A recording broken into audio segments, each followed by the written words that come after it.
Hi guys, it's Nancy, and I want to give you a quick rundown on what I found out about FumeFX 3.0 so far. You can of course go to the Seherr-Thoss website and read about a basic new feature list, etc, etc. But two things first.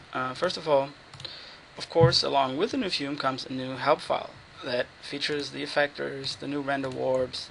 It has tutorial files it ships with, and it goes over the new features. So read the help. It's mandatory. Before you ask simple questions in the forum, it's actually probably in there somewhere.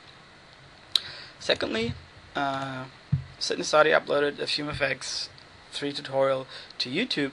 It's recorded by Torbjorn Olsson, who was very involved on the beta stage, and it covers color inheritance by objects and effectors real quick.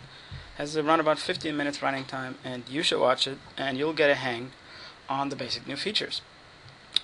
So I'll fly over those features. They're already covered in that one. I don't want to copycat a tutorial here. So let's get started in our scene here. I used the FumeFX floater by John Rand. It doesn't feature the new sources and render warps, etc., the effectors just yet. So John, holla if you hear me. Please add those in, because your floater is awesome. I use it for everything. If you want it, you can grab it from his website, forrand.com, and it's under Stuff, Fume Floater, and then you just install it. Very simple. So that is enough advertisement for John here for the day. And here's our basic scene we got. So let's see what we got here. We have two object sources created here that we need to add into our FumeFX. And those have the two spheres we see here added in. All very, very basic. Let's update the viewport every frame. And let's not sim any fuel. And let's not render any fire. We just want smoke. And in our object sources, let's disable fuel. And let's see what we get here just by that. We see what's in the viewport. So smoke is white right now, not inheriting any shade yet. We gotta take care of a couple of things. First thing we need to take care of in our shader here in the new color tab, in order to inherit the material from our objects, let's add in the same shader than it is on the object. So let's put the noise map in here, and the same up here. Let's put the noise map in there, and if I sim now, we're gonna see that it's still white. That's because we gotta tell it to actually cache colors. So let's go in the sim tab all the way down here. Let's cache colors. And then in the rendering tab, we got to tell the smoke to obey not this gradient, but whatever other effectors or sources we draw gradients in our fume grid. In that case, our two object sources. And now we see that those two spheres inherit the shader. I just switched it out by accident. Let's fix that real quick. Let's give this the color noise 2, and the other one the color noise 1, and let's show those in the viewport, and now we should be good to go. Now they inherit the shader from their object. That's all greatly explained in Torbjorn's tutorial, so I'm not going any deeper into that here. Let's ramp up the time scale here so stuff happens within the 50 frames I set my timeline to. And we see our smoke rising up because it's got the default temperature of 300.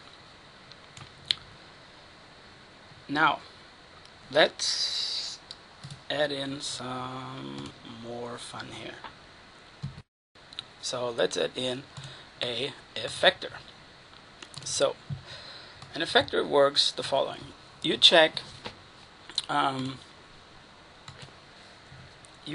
a certain quality of your simulation, temperature, smoke, fire, fuel, whatever, within a threshold of min and max range. In case of temperature, 300 makes already perfect sense because we emit a temperature in a temperature of 300.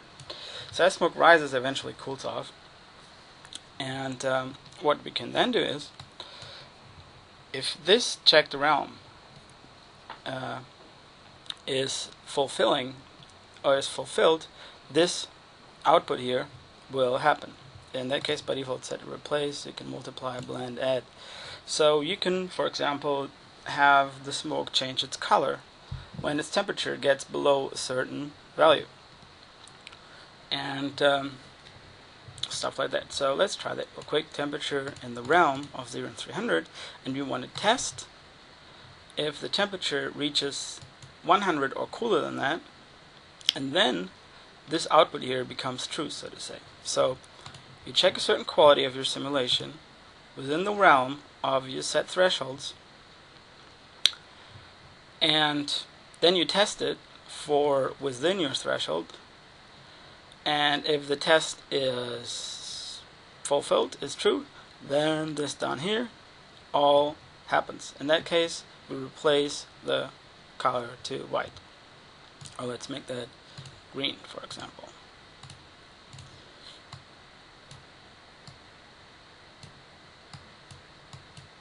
Something like that.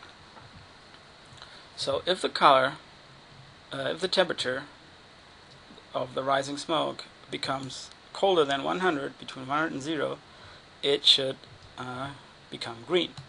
And in order to have the effector have an effect on the colors, we gotta add it in here. But first of all, we gotta give this a channel name.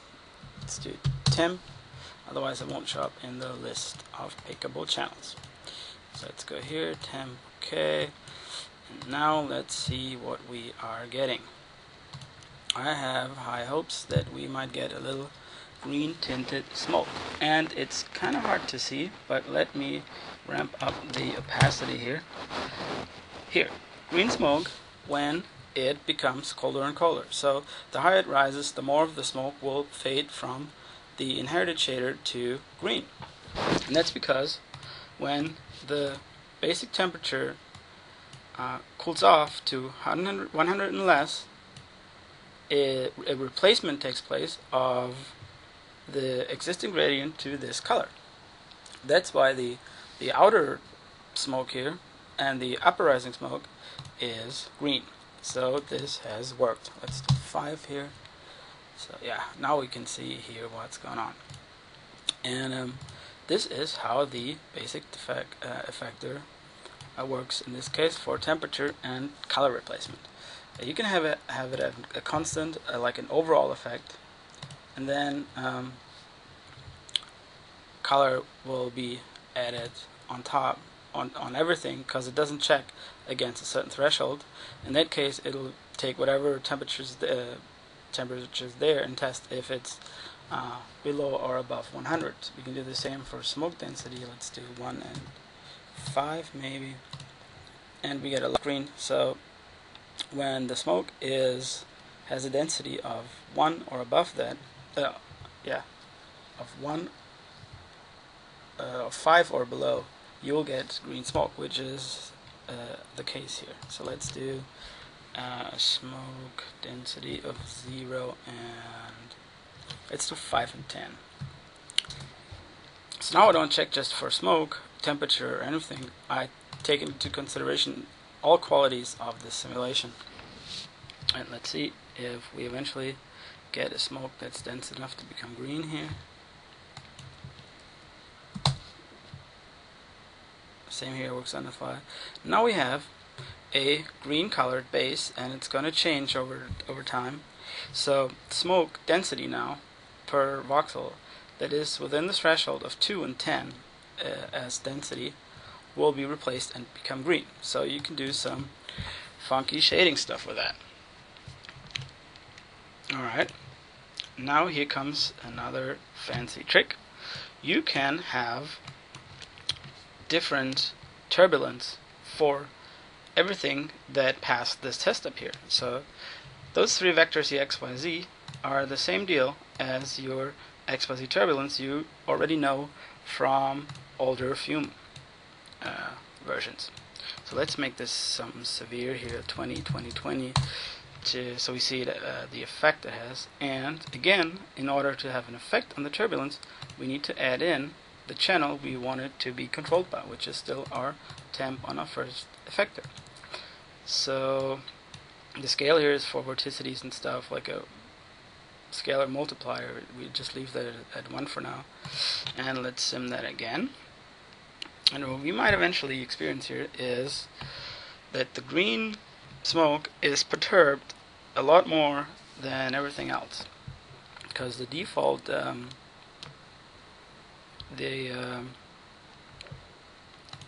default turbulence is still 0 there. But if it is within the threshold, we gonna have a new, let's do 50, 50, 50. We're gonna have a new turbulence applied. So let's go back to our temperature here and check 0 to 100. Sim that. So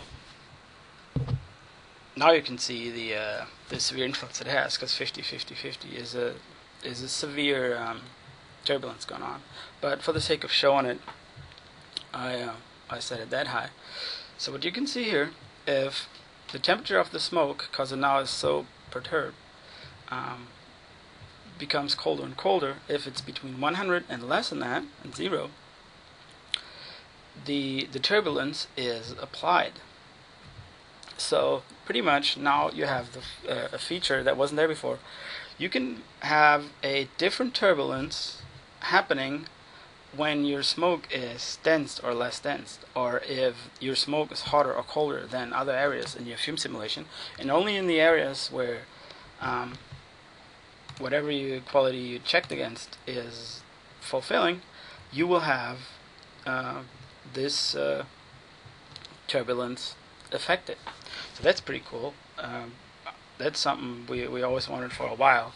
For example, you want less turbulence happening, where your smoke is less dense, so it like settles in a bit. You can now do that. You would set your regular turbulence whatever you wanted to, and then have check against smoke density, for example, and then have those vectors here have a lower value than your regular turbulence, and then your less dense smoke, for example, will perturb less than your major explosion, for example. Like all the fires perturbing super fast, and then as the fire becomes smoke, because it dies out, you have less turbulence happening, for example. That's a use case I would use it for example. So now you see the smoke became colder, and when it qualified for this test, it becomes green and is also perturbing like crazy from this turbulence. It is only affecting the smoke that's cold enough. So that's super cool. And here is the other super cool thing about the new effectors. Imagine you want a different turbulence happening on this guy here than on this guy. That was not very easy. It was impossible before. Now you can kind of do that. What you would do for that is you change your shape of your effector into some else than free, which means everywhere. So let's say sphere, and let's align that to this guy and make a copy, shift drag, and align this to this guy here. And let's add in the second effector. And now whatever we have affecting going on here will only happen within the effector shape. So in that case, 30 in diameter, 30 is good, a little bigger than the sphere. And now we do effector distance and set that to from 0 to 30. It always measures from the center of your helper. So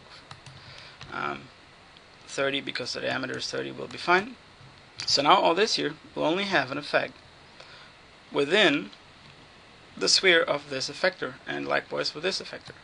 So let's see temp and temp. Let's call that temp 2 from the other effector and temp 1 from this one.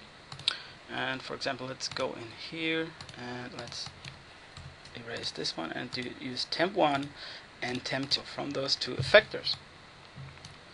And effector 2, let's just have like 1, 1, 1, not a lot, and a different color altogether.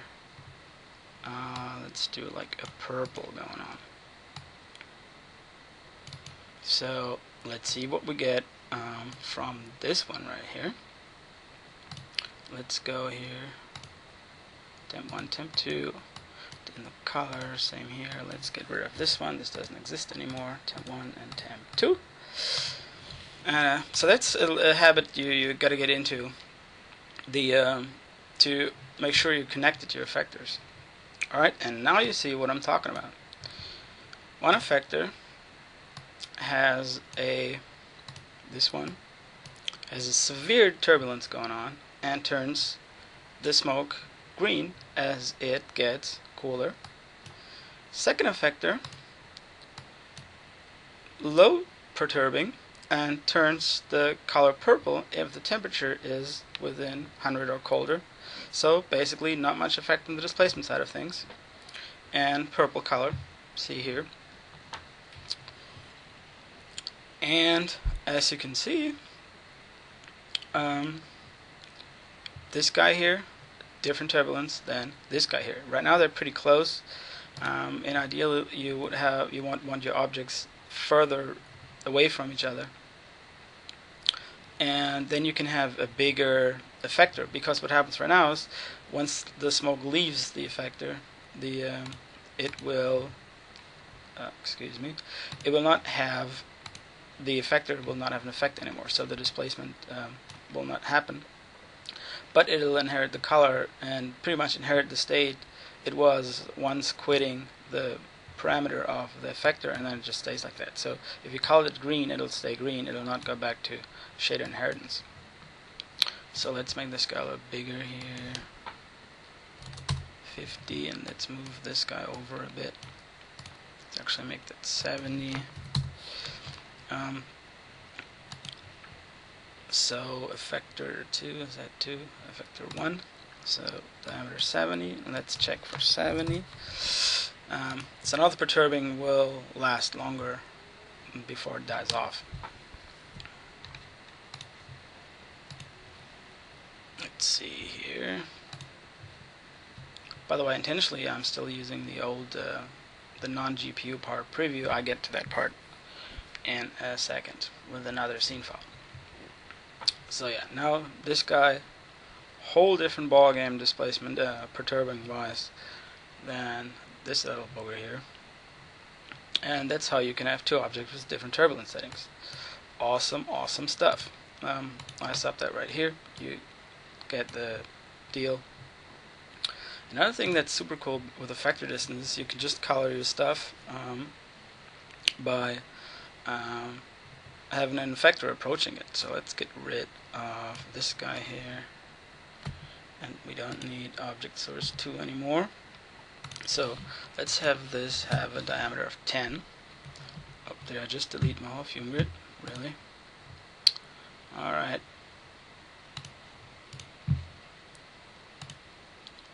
Good thing the history is there. Alright, this guy, and this guy can go. And we keep this one.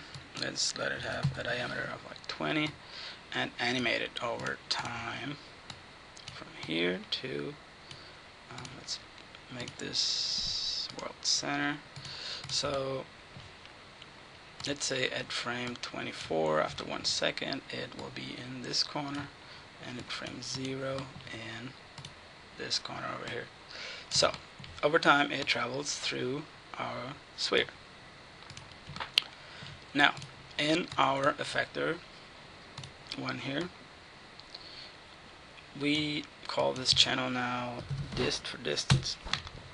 We check effector distance within 0 and like 20, let's say, because that's the diameter of that thing, and it always measures from the center of this effector. Then we get green color. So let's see if we can color this thing here, getting more and more green as this thing approaches, and then going back to normal when it leaves.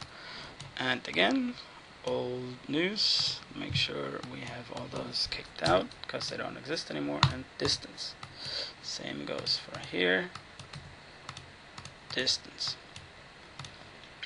And let's have that a little less, and let's see what we get.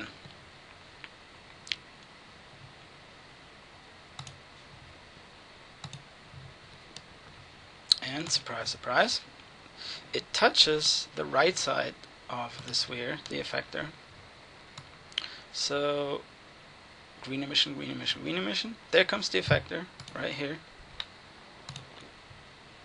And when the temperature qualities are fulfilled, it makes them green and applies the turbulence. And then it eventually leaves, and this reverts back to normal. Let's continue the sim. Frame 10 on.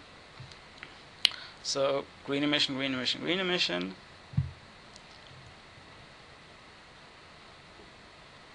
And eventually this will revert back, but let's have a higher range here. Let's do 50 and 50, so the whole thing is engulfed.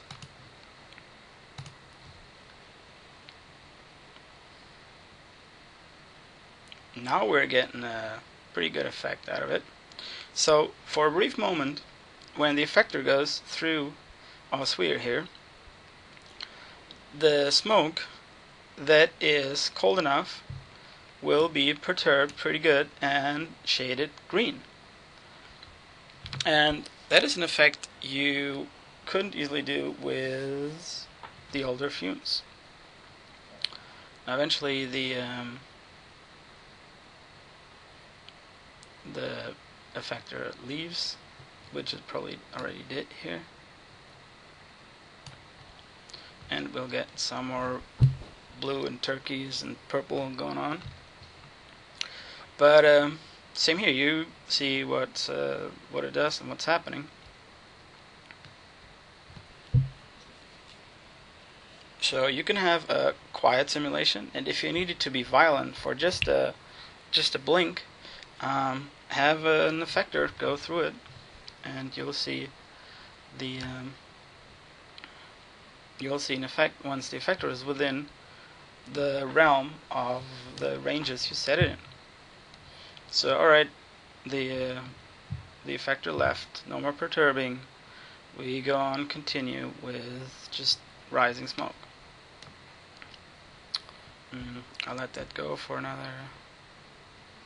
And over time, that should be eventually be less and less green stuff. That's just little lingering stuff. And I'm gonna make a preview of that in a second once it's done simming. Should be, yeah, less than another minute. 4 seconds a frame is not too bad. I cut that off at frame 40. And let's make a preview to frame 40.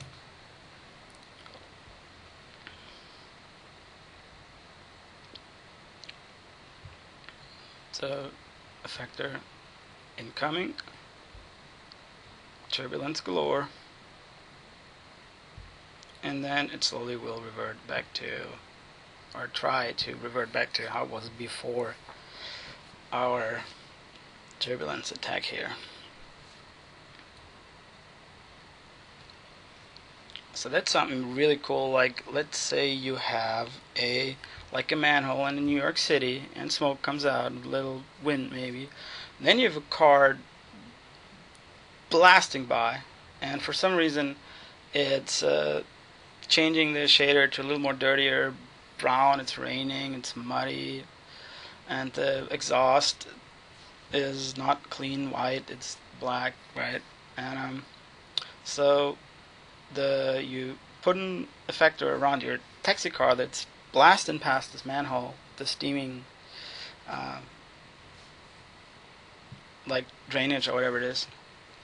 And after the taxi blasts by, or while it's blasting by, you have all this wind turbulence going on. And then once it passed, it'll return back to normal motion-wise.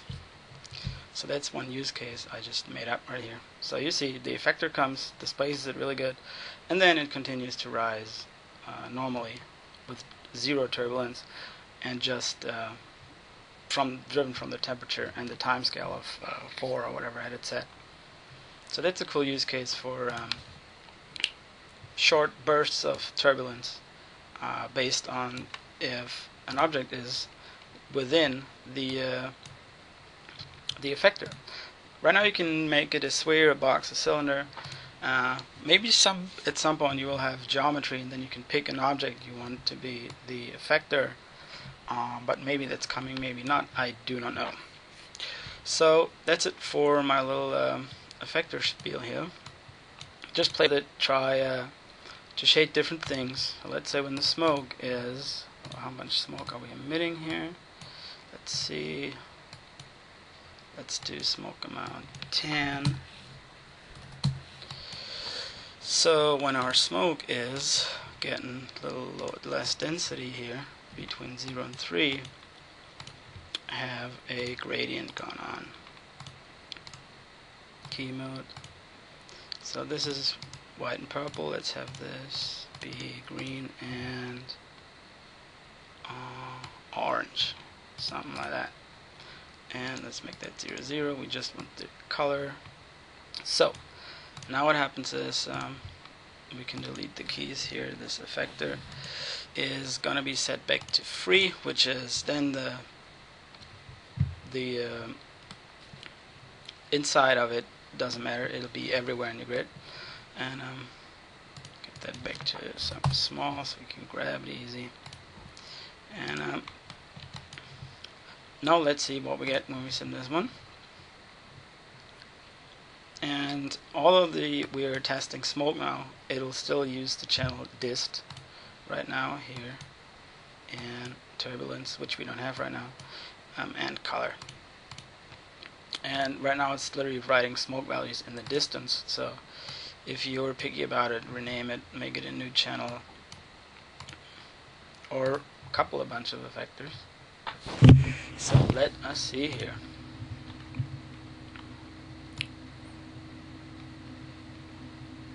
Based on smoke density 0 and 3, let's do 0 and 5 maybe. The cool part is that you can change all this on the fly while you're simming.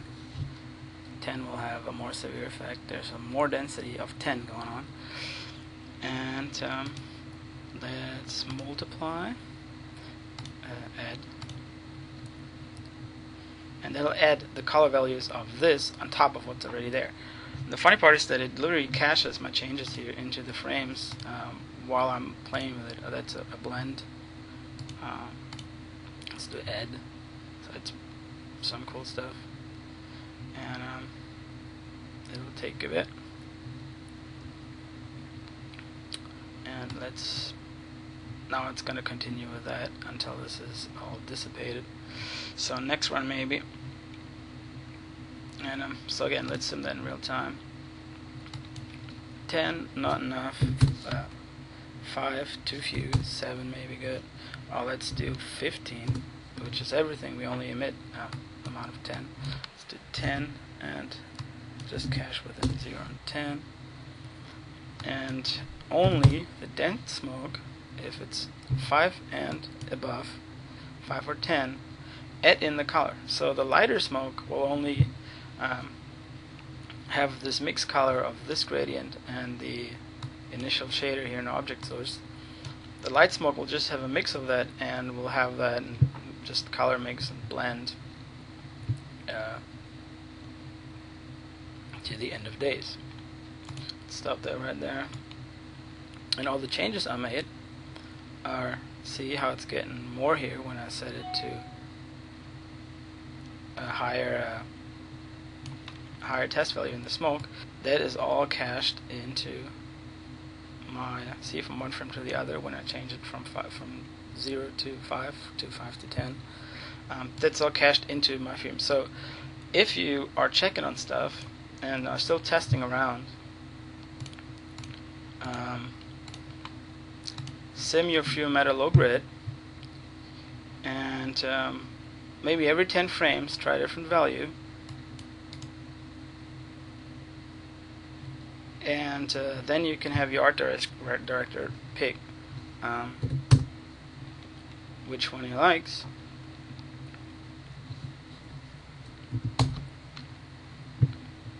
And yeah, that's how you can do shader variations within one simulation. Again, awesome. This is baked into my shader now because it cached all that in real time. The awesome thing about the new Fume is, by the way, if you have two versions of things, let's double that grid, make sure the output path is something different here. Let's make that whatever, 317, and have less time scale maybe, and more advection stride, and more vorticity for tiny tendrils, because we use less time now. We need higher values here and lower on the advection stride to get the same perturbing going on. Anyway, so let us go into the effector and set this to ed.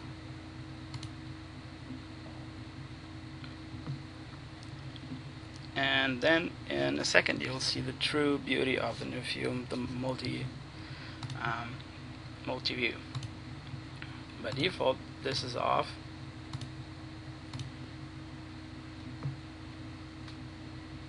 Alright, that's good enough, 30 frames.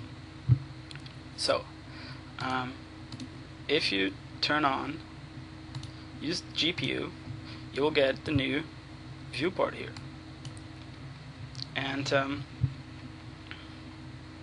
it's always showing in the viewport. If you turn on multi-view, you can have both your Fume grids visible in your preview and make a preview out of them, and they both will run. And this is such a time saver, because you can have 5 variations of the same effect, and for your art director or a supervisor, you just line them up next to each other, make a preview, and turn on multi-view, and you will have all this goodness going on. Let's add in the 2 lights I have in my scene, and you will even have shadows if you turn that on. So right now it's pretty bright and the lights on very dark, so it doesn't really show a lot, but then you can have shadow casting on in your viewport. So that is awesome for comparing iterations and versions. Other new stuff that was improved is the variable density solver. So if you have that on and advanced advection, which means that the velocities will not perturb as much. You can read about that here in the is it in the new wavelet turbulence? I do not know.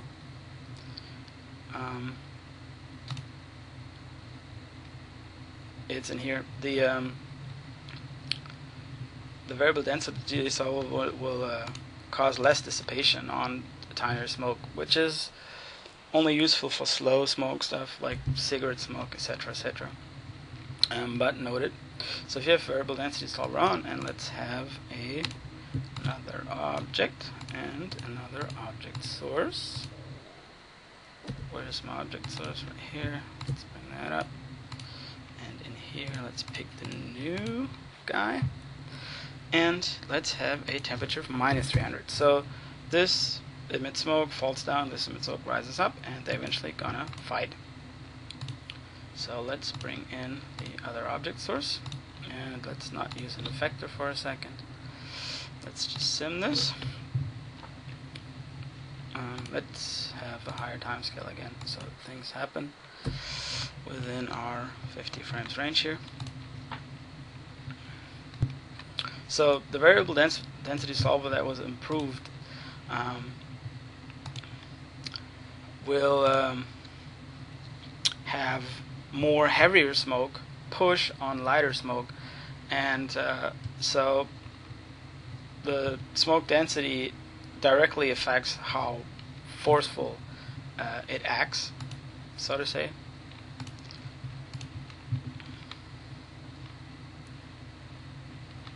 So let's go a little down our opacity here, then our viewport doesn't look so crappy.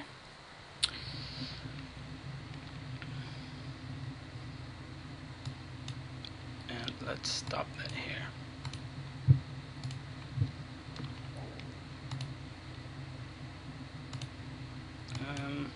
One second, let's disable the effector. Let's just disable it. So we literally only have our sources going, and yeah, use is off. Alright, let's try this one more time here.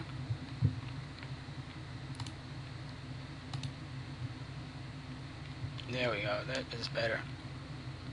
So all you see is when they meet, the hot smoke and the cold smoke will perturb, and they'll do that now in a nice curly detail in a realistic way that a lot of heavy massy smoke with a higher mass will have a more forcing effect on tenderly tinier smoke.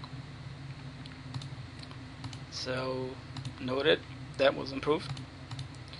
And yeah, on the website here you have better and more high-res showings of that.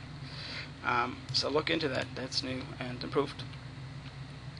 And the super cool thing is to, let's get rid of all that and just have a basic rising smoke, nothing fancy, is the new render warps, which is bend, FFD, twist, all that goodness.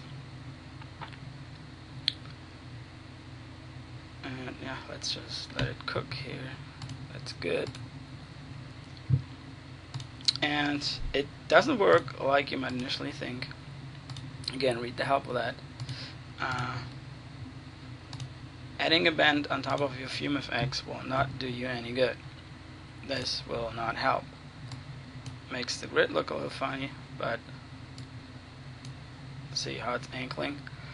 But the simulation itself will still be straight. And that's because this is not how it works. You will need the geometric deformables or modifier based. I used to deformables. You'll need those to have an effect, because those are objects you can draw in your viewport, and in order to have it working you need to be able to pick your bend here in your objects. So those are the ones to use. Let's use an FFD right here. And let's make this the size of our fume grid actually, or something like that.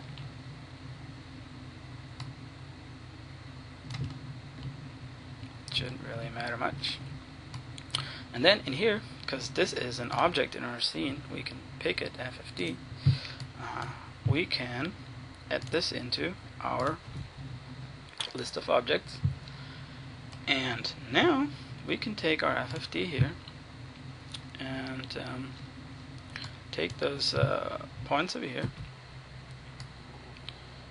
And you see already how this is affecting the fume simulation.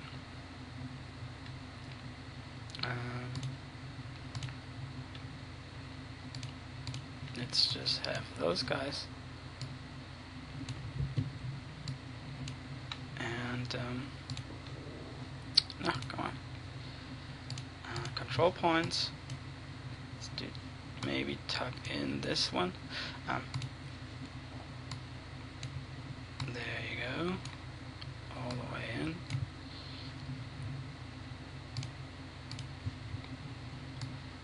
It's not really representing in the viewport super good, but you get the idea here. And let's bulge this one out all the way. And now let's see how our Fume looks like. And now you can see in the viewport already what this thing does or does not.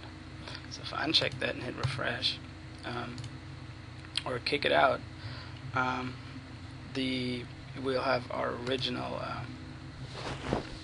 simulation, but this is the FFD that I pulled out and nudged in the middle, and you can see how our sim reacts to that and plays back with it too. So alright, refresh without the FFD. Let's kick that one. Alright, refresh, and this is the basic simulation before. Adding in the FFD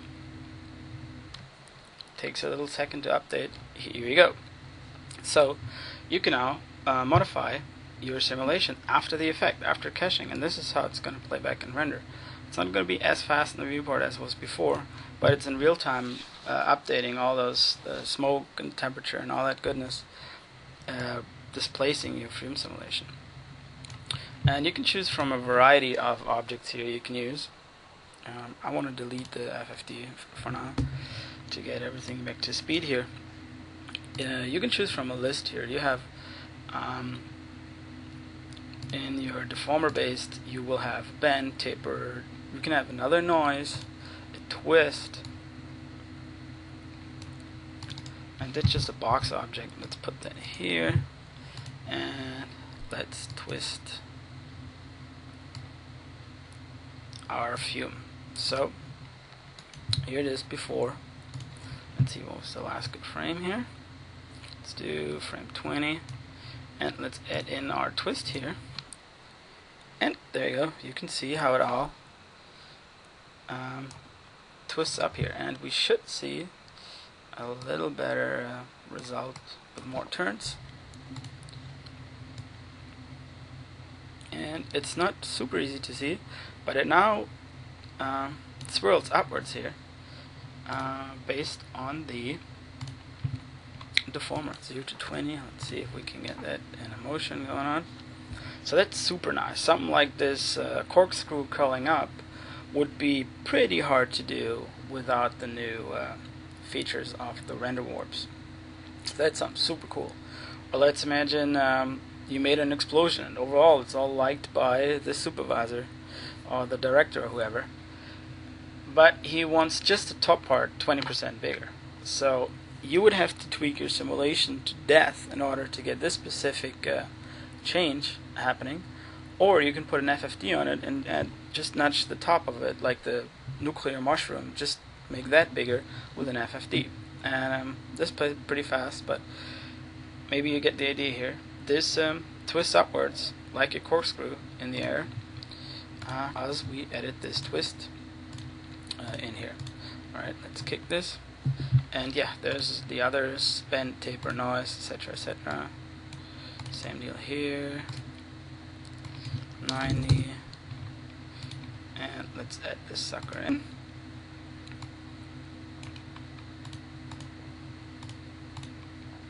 And yeah, so John, if you hear me, we need all those in here now.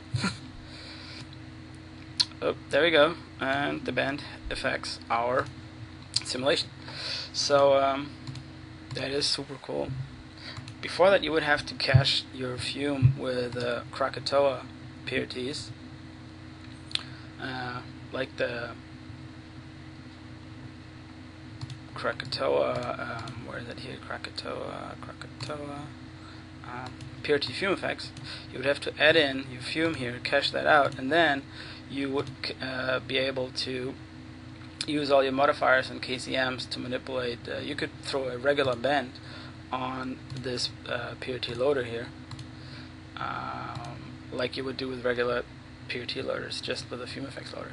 But those times are no more. You don't have to do that. You still can if that's your workflow. You just use your helpers here. Force, there's space warps, modifier based and geometric deformable, both works. And that's how you can use those. I think that's a huge new addition, and Let's try something funny here.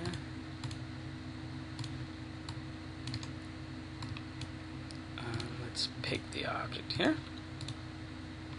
And let's try the conform.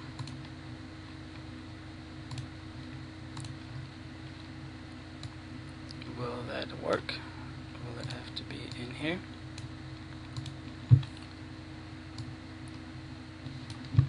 Let's see if it will become spherical. It does a little in the beginning, but it's yeah, I'm just being carried away here playing, obviously. Don't want to waste your time.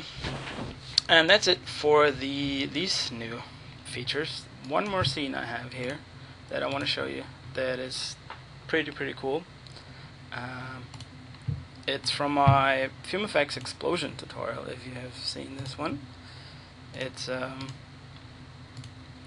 part 1 and 2 here. It's like 3.5 hours or whatever long. Got a little carried away there. You can watch it, download the scene files here. Check Jamie's blog, he's with Autodesk in the UK. Long story short, I used this file from this tutorial to show you another super cool feature that you can now see geometry in your preview here. Let's make the smoke a little brighter here. Actually, let's make the background color something a little more friendly so we see what's going on. So that's the super low res explosion from the tutorial, and if we use GPU we can display shadows on it. That's good, and geometry. But this is the first trick here that I'm going to show you. This is a particle system. This will not show up if you have objects turned on. So what you got to do is, in that case, you can either cache it with super mesher or stuff like that, or you can use a compound object mesher, the good old mesher, that is slow as hell and only evaluates every frame. But this is logo and debris. It should be good. Source explosion. And now we should have a mesher representation of our particle flow. And if we check objects now, we should see these objects showing up. Let's see here. Nope, not just quite. We'll have to add the mesher in right here. So alright, let's pick the mesher, and there we go. Ta-da! Now we have our particles shown up in our FumeFX preview. And if you have big objects like mats and holdouts where your fume is held out by, etc., or it's a collision object to the fume and you want to make a preview seeing those, now you can. And with particles you just need to wrap it. That was the little trick I wanted to show you. And the new thing too is that you can export preview during simulation. So if you sim, it will make change output pass maybe. Let's PNG files, so they're not compressed. So when you simulate and you want to preview right after that, it's already sitting there ready for you to watch, check export preview during simulation, and then when you simulate it'll create a PNG file sequence of this sucker here that shows shadows, objects, multiple fume grids, etc, etc, etc.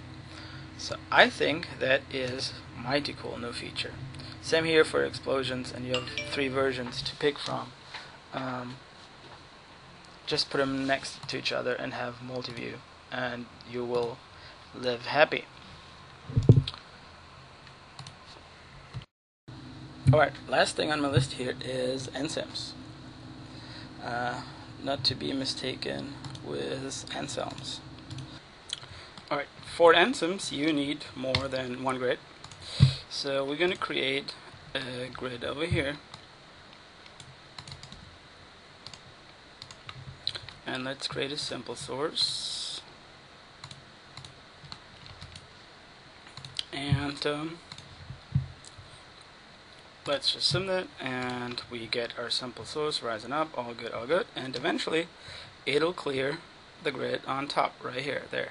End of story. End of line. So let's say there's something happening up here that will have a different effect on the smoke. Let's give it a higher time scale so it all happens within our range of frames here.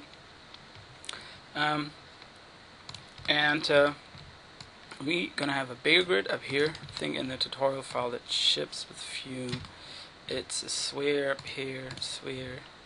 Let's have a teapot and turn that upside down. And this teapot is gonna be a collision object to our smoke. It's gonna go around it. Let's have this overlapping a little. It's always good. And in the rendering tab, let's have a fall off. And same here. Rendering tab, a fall off box.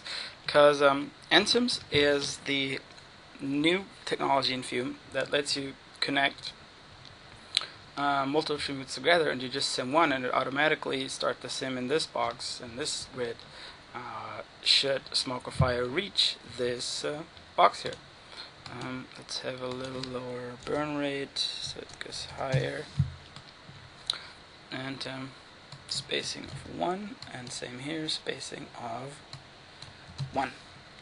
So we want this to be a collision object, so we can either add it in as an object or we can create an object source.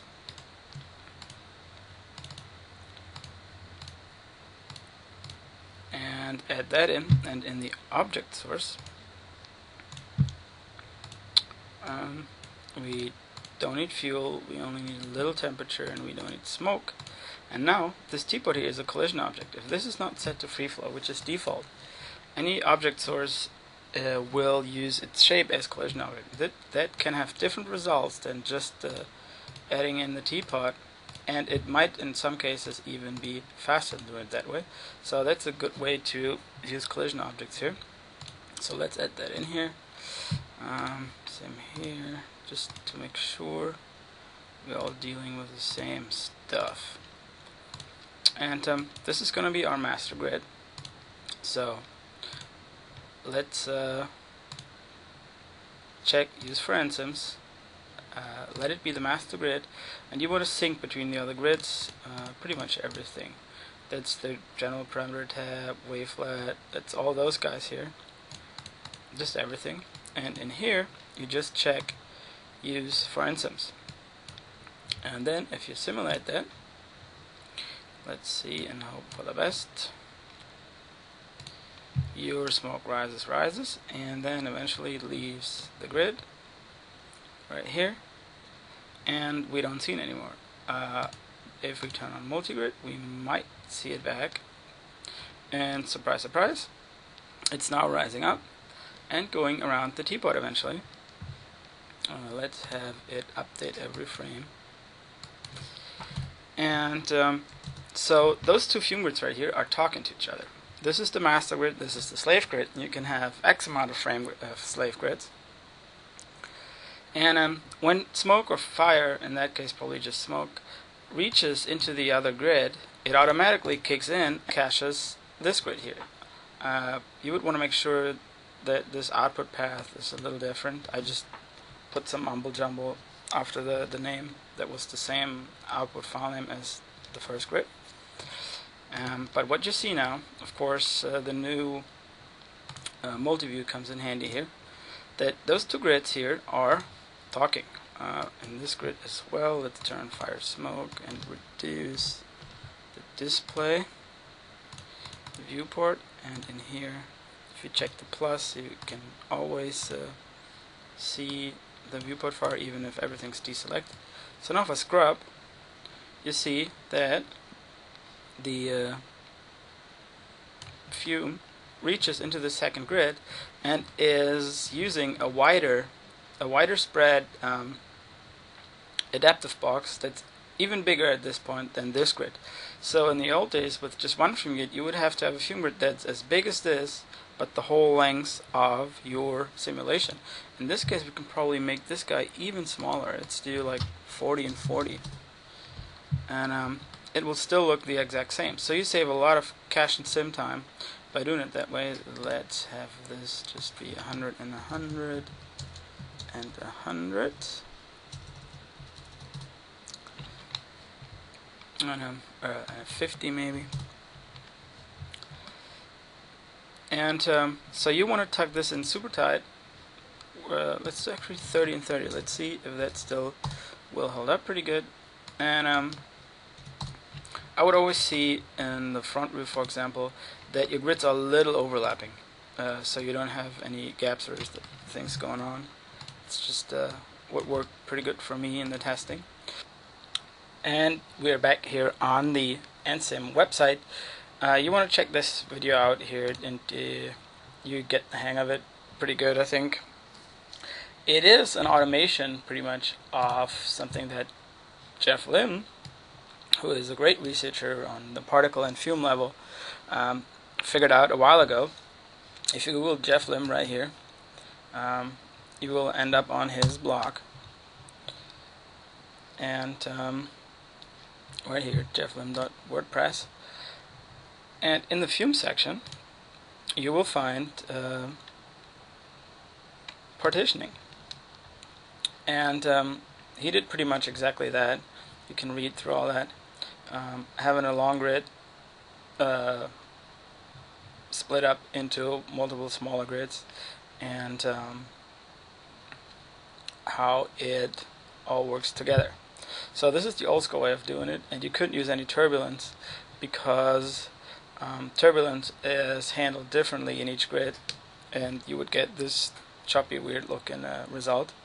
Anyways, it's worth a read. Just Google Jeff Lim, go to his WordPress, and under FumeFX, he has a lot of other cool stuff to check out, but I just wanted to give a nod to the partitioning because that's pretty much now obsolete, that we have nSims, but nevertheless worth a read about what works and what doesn't. And that's how I want to conclude my little expedition here. You can always check out my website in candy.com, like candy, and be my friend on Facebook, add me on Twitter, follow my Vimeo page if you wanna. It's vimeo.com/psychosilence. I have 150 videos on here for all kinds of fun, usually FumeFX, Krakatoa, or P-Flow related due to my profession. But check it out if you wanna. Add me as a contact. And if you haven't seen it, I have a 3.5-hour FumeFX tutorial here that I mentioned earlier, that you can check out, part 1 and 2, get the scene files, etc., etc. So that's it. I'm Ansi, and I'm out of here.